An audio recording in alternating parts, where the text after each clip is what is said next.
जो Boolean algebra होता है ना, उसमें कुछ स्पेशल टर्म्स होती हैं, जो ट्रुथ टेबल से डायरेक्टली बूलियन एक्सप्रेशन बनाने में हेल्प करती हैं, विदाउट ज़्यादा कुछ भसड़ किए हुए, ठीक है? तो आज हम वही 2 टर्म्स देखने वाले हैं। First is min term, second is max term, ठीक है?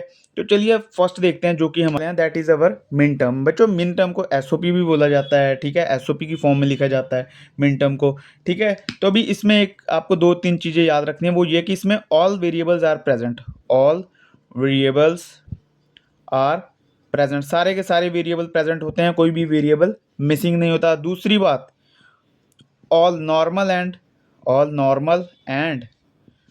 Complimented variables are present. तो मतलब वेरिएबल्स कोई भी हो सकते हैं, चाहे वो नॉर्मल हो सकते हैं या तो वो कॉम्प्लीमेंटेड हो सकते हैं, ठीक है? और मिन टर्म का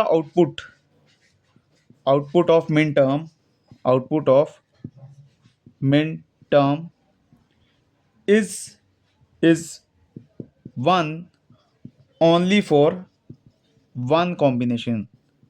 तो सिर्फ एक कॉम्बिनेशन के लिए जो हमारी मिन टर्म होती है उसकी वैल्यू 1 आएगी, ठीक है? अभी हम देखेंगे भी कि इसको हम कैसे बनाते हैं, ठीक है? इसका भी मैं आपको एक टेबल बना के बताऊंगा कि इसको हम कैसे बनाते हैं, ठीक है? अभी इसमें आपको एक चीज़ जो याद रखनी है वो ये है कि इसमें एक फॉर्मूला यूज होता है नंबर ऑफ मिन टर्म्स का। नंबर ऑफ मिन टर्म्स इज इक्वल टू 2 की पावर n, ठीक है? n का मतलब होता है नंबर ऑफ वेरिएबल्स। एग्जाम्पल के लिए अगर आप 2 वेरिएबल ले रहे हो, 2 वेरिएबल, तो देखो यहाँ पे जो 2 की पावर 2 मतलब 4, मतलब हमारी नंबर ऑफ मिन टर्म्स कितनी होंगी 4, अगर आपके पास 2 वेरिएबल हैं, ठीक है? अगर हमारे पास वेरिएबल 3 हो तो 2 की पावर 3, इट मीन्स हमारे पास कितनी मिन टर्म्स होगी 8। अगर यही हमारे पास n की वैल्यू हमारे पास कितनी हो 4, तो 2 की पावर 4 मतलब 16, तो टोटल हमारे पास मिन टर्म्स कितनी होंगी 16। तो आपको ये एक फॉर्मूला याद रखना है, ठीक है? 2 की पावर n मिन टर्म्स होती हैं, ठीक है? n क्या है? Number of variables. तो चलिए अभी हम जल्दी से एक टेबल बना के देखते हैं फॉर 3 वेरिएबल्स का, कि हम वैल्यूज कैसे लिखते हैं और कैसे हमारे एक्सप्रेशन को इससे निकालते हैं, ठीक है? तो चलिए देखते हैं। तो देखिए अभी मैं 2 की पावर 3 यानी कि 8 मिन टर्म्स के लिए इसको बनाने वाला हूँ टेबल को, ठीक है? सो सबसे पहले हम यहाँ पे उसकी डेसिमल वैल्यू लिखेंगे, तो ये होगी डेसिमल वैल्यू। उसके बाद यहाँ पे उसकी बाइनरी वैल्यू लिखेंगे, बाइनरी वैल्यू। उसके बाद यहाँ पे हम इसकी मिन टर्म लिखेंगे, मिन टर्म। और यहाँ पे हम उसको लिखेंगे मिन टर्म नंबर, मतलब किस नंबर से या किस चीज़ से हम डिनोट करेंगे इसको, ठीक है? और मिन टर्म्स जो होती है ना, वो एक आप याद रख लो कि स्मॉल एम से डिनोट होती हैं, ठीक है? अभी जैसे डेसिमल में हम पहले ले लें, क्या ले लें? 0 1 2 3 4 5 6 7। तो जब हमारे पास 8 टोटल नंबर्स आएंगे, मतलब 2 की पावर 3 होगी, तो 8 नंबर्स आएंगे 0 to 7 तक की हमारे 8 नंबर्स बनेंगे, है ना? तो चलिए अब इसकी बाइनरी लिख लेते हैं। आपको पता ही है 0 0 0। अभी इनके आपस में डॉट्स होने हैं, है ना? ठीक है? तो आपको पता है कि वो कैसे होंगे, है ना? आपने पहले वीडियोस देख रखी हैं। बट मेन बात आती है इसमें मिन टर्म। अभी देखो इसमें जैसे 0 0 0 है, ठीक है? तो इसमें जो ये वेरिएबल्स हैं ये ए बी सी हैं, ठीक है? 3 वेरिएबल्स को ये चीज़ रिप्रेजेंट कर रही है। अब मिन टर्म के केस में आपको एक चीज़ याद रखनी है कि 0 और 1 क्या डिनोट करेगा? 0 डिनोट क्या करता है? Complimented variable, complimented variable. अभी 1 क्या डोनेट करेगा? नॉर्मल वेरिएबल, ठीक है? आपको ये एक चीज़ याद रखनी है इसमें कि अगर हमारी एसओपी हो या फिर हमारी मिन टर्म हो, तो उसमें हम क्या लिखते हैं? 0 को कॉम्प्लीमेंटेड वेरिएबल और 1 को हम नॉर्मल वेरिएबल लिखते हैं। ये हम बेसिकली कर क्या रहे हैं? मिन टर्म कर रहे हैं अपनी, ठीक है? या फिर आप एसओपी बोल दो इसको, सम ऑफ प्रोडक्ट, ठीक है? तो अभी देखो मिन टर्म क्या बनेगी? मैंने कहा 0 को कॉम्प्लीमेंटेड वेरिएबल, और ये डॉट होगा, आपको पता है, तो इसका क्या मतलब हो? ये क्या बना? ए बार बी बार सी बार, और यहाँ से ए बार बी बार सी। सी क्यों आया यहाँ पे? सिंपल, क्योंकि 1 है, 1 मतलब नॉर्मल वेरिएबल। अब यहाँ से क्या आएगा? ए बार बी सी बार, यहाँ से क्या आएगा? ए बार बी सी, यहाँ से आएगा ए बी बार सी बार, और यहाँ पे क्या आएगा? ए बी बार सी, यहाँ से ए बी सी बार, और यहाँ पे ए बी सी, ठीक है? अभी आप एक चीज़ देखो कि यहाँ पे इसका मतलब क्या है? 1 1 1 है, इसका मतलब ओवरऑल यहाँ पे 1 ही आ रहा है। और किस केस में 1 आ रहा था? जब सभी 1 होंगे, ठीक है? तो जब सभी 1 हैं, एक ही आउटपुट 1, मतलब एक इस सिंगल आउटपुट के लिए ही हमारा वेरिएबल 1 आ रहा है, ठीक है? उसका आंसर 1 आ रहा है। बाकी सब में देखो कॉम्प्लीमेंटेड प्रेजेंट है। तो अब जैसे मैंने आपको बताया कि हम मिन टर्म नंबर एम से रिप्रेजेंट करेंगे, स्मॉल एम से, तो ये क्या बन जाएगा, देखो ये 0 पे आ रहा है ना, तो ये क्या बन जाएगा, एम नॉट, ये बन जाएगा M1, M2, M3, M4, M5, M6 और M7। ठीक है, तो इसके थ्रू हम मतलब कि ऐसे रिप्रेजेंट करते हैं हमारी मिन टर्म को या फिर एसओपी को। ठीक है, इसमें मेन चीज़ आपको जो याद रखनी है, दैट इज़ अवर 0 एंड 1, कि 0 को क्या डिनोट करना है और 1 को क्या डिनोट करना है। ठीक है, तो अभी मान लो मैं इसमें एक एग्जांपल ले लूँ, है ना, अभी मैं एक एग्जांपल ले लेता हूँ।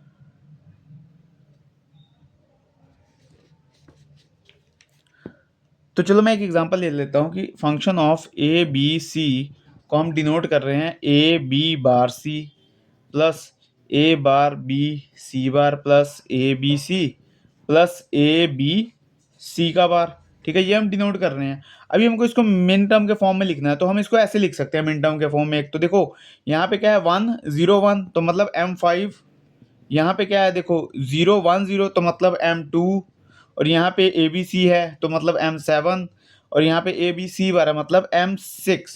ठीक है, तो ये एक तो ये फॉर्मेट हो गया इसको रिप्रेजेंट करने का एज इट इज, एक ये फॉर्मेट हो गया, और हम इसको ऐसे भी रिप्रेजेंट कर सकते हैं ए बी सी को, हम लिख सकते हैं समेशन ऑफ एम, क्योंकि देखो हम क्या कर रहे हैं प्लस ही तो कर रहे हैं, 5 2 7 6, या फिर हम इसको ऑर्डर वाइज लिख सकते हैं समेशन ऑफ एम 2 5 6 7, ये भी इसका आंसर आ सकता है। ठीक है, इसको भी आप लिख सकते हो स्टैंडर्ड एसओपी।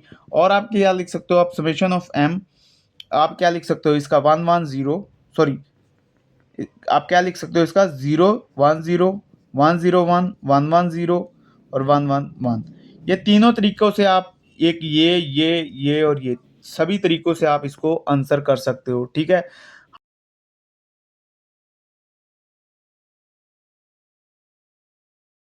मैक्स टर्म देखने वाले हैं, मैंने टेबल ऑलरेडी यहाँ पे बना कर रखा है। तो देखो जो मैक्स टर्म हमारी होती है वो होती है पीयूएस, प्रोडक्ट ऑफ सम। ठीक है, तो इसमें हमको बेसिकली क्या करना होता है, मैक्स टर्म एक स्पेशल टाइप का सम होता है, यानी कि और टर्म होती है। ठीक है, अब इसमें भी क्या है, all variables present, all variables present, जैसे एसओपी वाले में था, और complemented and normal, both variables are present, complemented और नॉर्मल दोनों तरह के वेरिएबल्स प्रेजेंट होते हैं। ठीक है, मैक्स टर्म का जो आउटपुट है वो एक ही इनपुट के कॉम्बिनेशन के लिए जीरो होता है, मतलब एक ही इनपुट का कॉम्बिनेशन ऐसा होगा जिसके लिए इसकी आउटपुट जीरो होगी, वरना इसकी आउटपुट हमेशा वन ही आती है। ठीक है, वो हम देख लेते हैं कैसे। अब जैसे ये देखो यहाँ पे हमारा क्या होगा, यहाँ पे अगेन हमारा ए बी और सी आएगा, और यहाँ पे हमारा डेसिमल, डेसिमल क्या 0 1 2 3 4 5 6 7, क्यों, क्योंकि मैं किसके लिए ले रहा हूँ 2 की पावर 3 के लिए, तो 8 वेरिएबल्स है ना।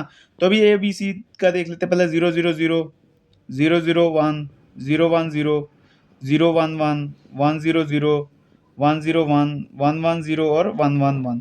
अभी देखो इसमें करना क्या है, हमको क्या करना है इसमें ए प्लस बी प्लस सी, क्यों, क्योंकि ये पीओएस है ना हमारा। पीओएस में क्या हम करते थे, पहले सम करते थे फिर उनका इंडिविजुअल का प्रोडक्ट करते थे दूसरी टर्म के साथ, तो ए प्लस बी प्लस सी।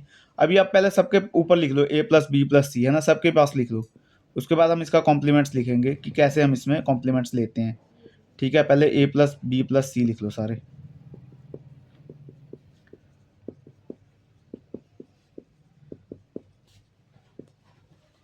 ठीक है, अभी जैसे कि आपको पता है कि जो हमारा मिन टर्म था उसमें हम क्या करते थे, जीरो को कौन सा वेरिएबल लेते थे हम, कॉम्प्लीमेंटेड वन को क्या हम लेते थे, नॉर्मल वेरिएबल। बट इसमें उसका बिल्कुल ही उल्टा हो जाता है, इसमें हम जीरो को क्या करेंगे, we will take it as normal variable, और वन को क्या हम लेंगे, कॉम्प्लीमेंटेड वेरिएबल, कॉम्प्लीमेंटेड वेरिएबल। ठीक है, तो अभी देखो जीरो को हम नॉर्मल वेरिएबल लिखेंगे, तो ये ए प्लस बी प्लस सी सही आएगा। अब 0 0 1 है, मतलब सी यहाँ पे कॉम्प्लीमेंट आएगा, यहाँ पे बी कॉम्प्लीमेंट आएगा, यहाँ पे बी और सी के ऊपर आएगा, यहाँ पे ए के ऊपर आएगा, यहाँ ए और सी के ऊपर आएगा, ए और बी के ऊपर आएगा, ए बी सी तीनों के ऊपर आएगा। अभी देखो अगर आप इसका सम करो, है ना, सम करो तो देखो मैक्स टर्म को बेसिकली हम कैपिटल एम से डिनोट करते हैं। तो देखो 0 प्लस 0 प्लस 0 मतलब m0, सिर्फ एक ही टर्म है जिसके लिए m की वैल्यू यहाँ पे 0 आ रही है। बाकियों में देखो क्या हो रहा है, यहाँ पे देखो 0 0 1 है मतलब 1, तो यहाँ पे m1, m2, m3, m4, m5, m6 और m7, तो हम ऐसे इसको डिनोट कर सकते हैं, है ना। और बच्चों हम क्या कर सकते हैं इसमें, हम कोई भी एग्जांपल ले सकते हैं। जैसे मैंने ये 2 की पावर 3 के लिए लिया, 2 की पावर ऑफ 4 के लिए ले सकते हो, 2 की पावर 2 के लिए ले सकते हो, ठीक है।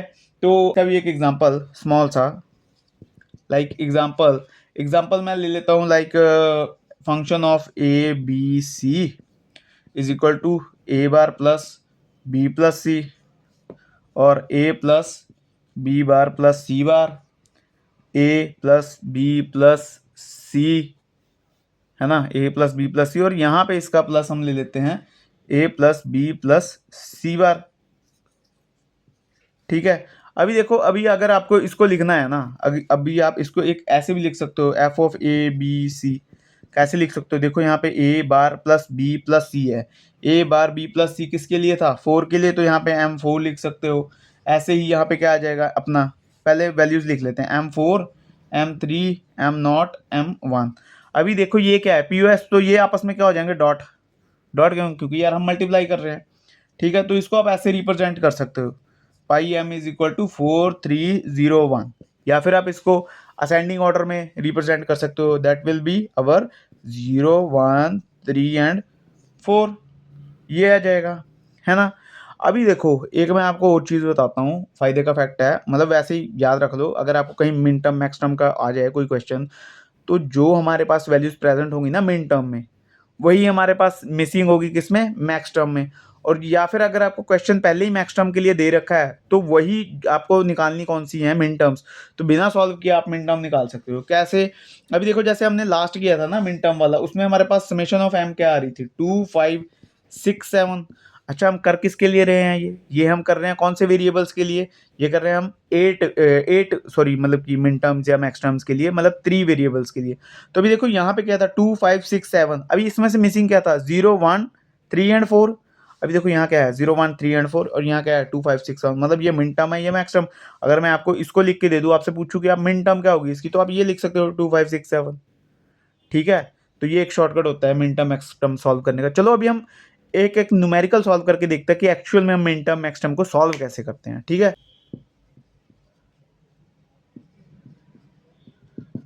तो देखो अभी हमने एक क्वेश्चन ले लिया जिसमें हमें एसओपी और पीओएस दोनों को ही बनाना है, यानी मिन टर्म और मैक्स टर्म दोनों को फाइंड आउट करना है, ठीक है। तो देखो लिखा क्या है, convert F of A B C is equal to A plus B bar C in standard SOP and POS, ठीक है।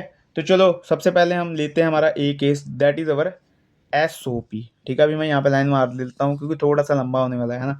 अब एसओपी में बनाना है, हमको दे के रखा है F of A B C is equal to A plus B bar C. अभी देखो पहले स्टैंडर्ड बनाने से पहले पहले ये देख लो कि क्या ये एक कैनोनिकल फॉर्म है। आप बोलोगे नहीं, क्यों, क्योंकि देखो कैनोनिकल फॉर्म में क्या होता है, सारे वेरिएबल प्रेजेंट होते हैं, कोई मिसिंग नहीं होता। तो पहले हम ये चीज़ देख लेते हैं कि क्या इसमें हमको कितने वेरिएबल दे रखे हैं, 3, बट क्या है इसमें हर एक इंडिविजुअल टर्म में 3 3 वेरिएबल प्रेजेंट है, नहीं। देखो यहाँ पे क्या मिसिंग है, यहाँ पे हमारा बी सी मिसिंग है, यहाँ पे क्या मिसिंग है, यहाँ पे हमारा ए मिसिंग है ना।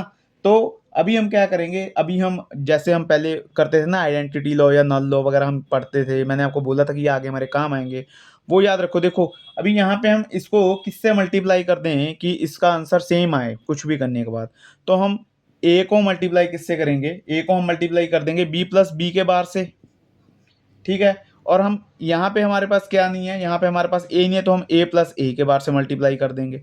अब मैं यहाँ पे डायरेक्टली आपको सी प्लस सी के बार से मल्टीप्लाई करके एक बार में बता सकता हूँ, but that will be more confusing, ठीक है। तो इसलिए हम आराम से करते हैं, ठीक है। देखो पहले इनको मल्टीप्लाई करो, F of A B C is equal to A into B plus B bar plus B bar C into A plus A bar. अब ये क्या बनेगा, देखो ये बनेगा A B plus A B bar plus B bar C A plus B bar C A bar, ये आ गया, है ना। अभी देखो ये तो 2 टर्म्स पूरी हो गई है ना, इसमें तो आ गया ए, बी, सी तीनों टर्म्स आ गई, इनमें अभी भी कमी है। सो हम क्या करेंगे, इन दोनों में सी मिसिंग है तो इसको क्या करेंगे हम सी प्लस सी के बार से मल्टीप्लाई कर देंगे। तो देखो इसलिए मैं बोल रहा था कि हमको 2 लाइन माननी पड़ेगी क्योंकि काफ़ी लंबा जाने वाला है। देखो ये क्या हो जाएगा, A B into C plus C bar plus A B bar into C plus C bar plus B bar C A plus B bar C A bar, ये आ गया है ना। अभी देखो यहाँ से क्या बनेगा, यहाँ से बनेगा अपना A B C plus A B C bar अब plus A B bar C plus A B bar C bar plus B bar C A plus B bar C A bar. तो देखो अभी इन ईच टर्म्स में हमारे क्या present हैं, सारे के सारे वेरिएबल प्रेजेंट है ना, इधर भी ए बी सी है, इधर भी ए बी सी है, हर जगह ए बी सी प्रेजेंट है ना। बट अभी देखो इसमें क्या है कि एक टर्म रिपीट हो रही है। अब आप देखो कौन सी टर्म रिपीट हो रही है, ठीक है। अभी अगर आप ध्यान से देखोगे तो यहाँ पे जो ए बी बार सी है और बी बार सी है ये सेम ही टर्म है ना। तो हम क्या करेंगे, हम क्या सिंप्लीफिकेशन कर रहे हैं तो इन दो टर्म्स में से कोई भी एक टर्म लिख लेंगे। तो अगर हम वैसे देखें तो हमारे पास जो सीधी सादी टर्म है वो है हमारी ए बी बार सी, जो कि मतलब ऑर्डर में अपने है ना। और इसी तरह हम ए बी बार सी ए बार को भी हम ऑर्डर में लिख लेंगे और इनमें से एक टर्म लिख लेंगे, एक को हम रिड्यूस कर देंगे, ठीक है, या निकाल देंगे। तो देखो ये क्या बना हमारे पास, ये हमारे पास बना A B C plus A B C bar plus A B bar C plus A B bar C bar plus A bar B bar C. तो हमारे पास फाइनल ये जो इक्वेशन बन गई ना, अब इसके अकॉर्डिंग हम ना, अब हम इसके अकॉर्डिंग क्या लिख लेंगे, हम इसके अकॉर्डिंग यहाँ पे ना वैल्यूज लिख लेंगे F of A B C. अब देखो हमको लिखनी क्या है, मिन टर्म, तो समेशन एम। अभी देखो ए बी सी है तो आपको पता है ना जब एसओपी कर रहे होते हैं तो नॉर्मल वेरिएबल है मतलब कि 1 1 1, तो यहाँ पे क्या आएगा 1 1 1। अभी देखो ए बी सी बार है तो क्या आएगा 1 1 0। अभी देखो ए बी बार सी है तो क्या आएगा 1 0 1। अभी ए बी बार सी बार है तो क्या आएगा 1 0 0। और ए बार बी बार सी है तो क्या आएगा हमारे पास 0 0 1। तो ये आ गया। तो इसको देखो जब हम इसको नॉर्मल में लिखेंगे तो अगर या इसको हम ऑर्डर में लिखेंगे तो क्या आ जाएगा, पहले तो देखो क्या आएगा 7 6 5 4 और 1। अभी इसको ऑर्डर वाइज लिख दो तो क्या बन जाएगा 1 4 5 6 7। So this is the answer that we got this minterm, ठीक है। तो ये हमारी मिन टर्म आ गई है ना। अभी अगर मैं आपको कहूँ कि आपको स्टैंडर्ड पीओएस बनाना है ना, अभी देखो जैसे मैंने आपको एक लास्ट में शॉर्टकट बताया था ना, अगर आपको यहाँ पे बनानी हो मैक्स टर्म, मिन टर्म तो हम बना चुके हैं, ठीक है। ये स्टैंडर्ड एसओपी हमारी मिन टर्म होती है, इसको तो हम बना चुके हैं। अभी हमको पीओएस यानी मैक्स टर्म बनानी है। मैंने आपको फॉर्मूला बताया था कि जहाँ पे जो वेरिएबल मिसिंग है वही हमारा मैक्स टर्म हो जाएगा। तो आप डायरेक्टली ऐसे लिख सकते हो इसको। देखो यहाँ पे क्या मिसिंग है 0 2 एंड 3, बस यही मिसिंग है, ठीक है। तो आप इसको डायरेक्टली ऐसे आंसर लिख सकते हो या फिर आप बना भी सकते हो। तो चलो हम बना के देखते हैं, ठीक है। ये वैल्यूज ऐसे लिखी रहने देते हैं, हम इधर से इरेज करके इसको बना के देखते, ठीक है। B is POS form. अभी हमको क्या करना है, पीओएस फॉर्म में इसको बनाना है। तो देखो क्या दे रखा है हमको, F of A B C दे रखा है is equal to A plus B bar C. हमको ये दे रखा है, इसको हम ऐसे लिख सकते हैं A plus B bar A plus C PUS में, ठीक है। तो ये क्या हो गया, ये दोनों ए से मल्टीप्लाई हो गए। जब आप इसको सॉल्व करके लिखोगे तो आपका ये ए प्लस बी बार सी बन जाएगा। अब देखो ये दोनों ही क्या है, इन दोनों में क्या मिसिंग है, यहाँ पे सी मिसिंग है और यहाँ पे क्या मिसिंग है, यहाँ पे बी मिसिंग है। दोनों में एक एक टर्म मिसिंग है। तो ये स्टैंडर्ड या कैनोनिकल फॉर्म तो नहीं है क्योंकि इसमें वेरिएबल मिसिंग है, ठीक है। तो अब वेरिएबल हमको पूरे करने हैं। तो उसमें तो देखो हम क्या करते थे, प्लस वाली टर्म लेते थे। ये पीओएस है, ये हमारी इसमें हम क्या लेंगे, है ना, ये हमारा प्रोडक्ट ऑफ सम है ना, प्रोडक्ट। तो हम लेंगे डॉट वाली टर्म्स। तो इसमें हमको करना क्या है, जो वेरिएबल मिसिंग है उसका डॉट कर दो। तो ये देखो ये क्या बन जाएगा, ये बन जाएगा A plus B bar plus C dot C bar, है ना, प्लस सी डॉट सी बार। साथ में ये क्या बन जाएगा, A plus C plus B dot B bar. यही बनेगा ना, A plus C plus B dot B bar. जो आपने लॉज, डिस्ट्रीब्यूटिव एसोसिएटिव लॉज वगैरह पढ़े होंगे तो आपको ये पता लगेगा। अगर आपको नहीं पता लग रहा तो go back to that video, पहले आप वो क्लियर करके आओ, फिर आपको ये समझ आएंगी चीज़ें, ठीक है। अभी देखो हम इसको कैसे डिस्ट्रीब्यूट करेंगे। पहले तो देखो यहाँ से दो इक्वेशन बनेगी, कौन कौन सी, A plus B bar plus C, एक तो ये होगी। दूसरी क्या बनेगी, A plus B bar plus C bar, दूसरी बन गई। अब यहाँ से भी same, A plus C plus B और A plus C plus B bar. अभी देखो क्या इसमें से आपको कोई टर्म लग रही है जो बिल्कुल की बिल्कुल सेम हो। देखो यहाँ पे ए बी बार प्लस सी है और यहाँ पे भी क्या है, A plus C plus B bar. तो अभी इन दोनों में से एक टर्म को उड़ा दो। चलो हम इसको उड़ा देते हैं, क्योंकि इसमें देखो सी पहले आ रहा है, हम ऑर्डर वाली ले लेते हैं। तो देखो अब ए plus B bar plus C है और A plus B bar plus C bar है प्लस ए प्लस सी प्लस बी है। या फिर आप इसको सिंपल सीधा करके लिख लो, ए plus B bar plus C, और आप इसको लिख लो ए plus B bar plus C बार, और इसको लिख लो आप ए प्लस बी प्लस सी। ठीक है।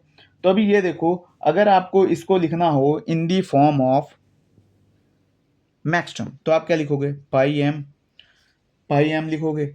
अभी देखो ये जो वैल्यू है इसका मतलब क्या है, इसका मतलब है नॉर्मल वेरिएबल को हम 0 मानेंगे, कॉम्प्लीमेंटेड को हम 1 मानेंगे। तो इसका मतलब है 0 1 0। अभी इसका मतलब क्या है 0 1 1। इसका मतलब क्या है 0 0 0, क्योंकि सारे नॉर्मल वेरिएबल तो उनका मतलब 0 हो जाएगा। तो अभी इसको अगर हम सीधा करके लिखें तो देखो सीधा करके लिखने पे क्या हमको आ रहा है 0 0 0 0 1 0 0 1 1। और अगर हम इसको कौन सी फॉर्म में लिखें, अगर हम इसको लिख दें मतलब नॉर्मल फॉर्म में, तो ये बन जाएगा 0। ये इसका आंसर आ गया है। और आप देखो हमने तो पहले ही इसको गैस कर लिया था भाई कि इसका आंसर क्या आएगा, है ना। तो ऐसे हम सॉल्व करते हैं हमारी एसओपी एंड पीओएस। तो अगर ये वीडियो आपको अच्छी लगी है तो इसको लाइक कर दें, कमेंट कर दें, शेयर कर दें अपने दोस्तों के साथ, और हाँ चैनल को सब्सक्राइब करके बेल आइकन दबा लें ताकि आपको फ्यूचर वीडियोस के अपडेट्स मिलते रहें। तो मिलता हूँ मैं आपसे नेक्स्ट वीडियो में, तब तक के लिए काम करो, एंजॉय करो, because life is all about that.